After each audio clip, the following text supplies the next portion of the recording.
Hi friends, welcome to మన nursing academy YouTube ఛానల్కి. Friends, MHSRB board నుంచి అయితే మే మంత్ ఫస్ట్ వీక్లో ఎంపీహెచ్డబ్ల్యూ ఏఎన్ఎంకి సంబంధించి రిజల్ట్స్ అయితే రిలీజ్ కాబోతుంది. అయితే విషయానికి వచ్చినట్లయితే ఎంహెచ్ఎస్ఆర్బీ బోర్డు నుంచి ఇటీవలి కాలంలో చాలా విధాలుగా రిజల్ట్స్ గురించి న్యూస్ రావడం జరిగింది. అయితే ఇప్పుడు ఖచ్చితమైన అప్డేట్తో ఎంహెచ్ఎస్ఆర్బీ బోర్డు నుంచి రిజల్ట్స్ అప్డేట్ అయితే రావడం జరిగింది. మే మంత్ ఫస్ట్ వీక్లో ఎంపీహెచ్డబ్ల్యూ ఏఎన్ఎంకి సంబంధించి రిజల్ట్స్ రిలీజ్ చేస్తారు. అలాగే మే మంత్ సెకండ్ లేదా థర్డ్ వీక్లో ప్రొవిజన్ లిస్ట్ కూడా రిలీజ్ చేస్తారు. అంతేకాకుండా అదే వీక్లో 1:1.25 రేషియోలో సర్టిఫికేట్ వెరిఫికేషన్కి సంబంధించి జోన్ వైజ్ లిస్ట్ కూడా రిలీజ్ చేస్తారు.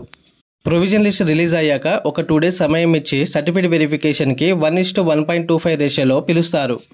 సర్టిఫికేట్ వెరిఫికేషన్కి కావాల్సిన డాక్యుమెంట్స్ గురించి ఒక ఫుల్ వీడియోలో మాట్లాడుకుందాం. మొత్తానికి ఎంహెచ్ఎస్ఆర్బీ బోర్డు నుంచి మే మంత్ ఫస్ట్ వీక్లో ఎంపీహెచ్డబ్ల్యూ ఏఎన్ఎంకి సంబంధించి రిజల్ట్స్, అలాగే సెకండ్ లేదా థర్డ్ వీక్లో ప్రొవిజన్ లిస్ట్ కూడా రిలీజ్ చేస్తారు. అయితే ఎంహెచ్ఎస్ఆర్బీ బోర్డు నుంచి నిర్వహించిన MPHW ANM, nursing officer, pharmacy మరియు ల్యాబ్ టెక్నీషియన్కి సంబంధించి అన్నిటి యొక్క recruitment process May month ending లోపు కంప్లీట్ చేస్తారు అని సమాచారం.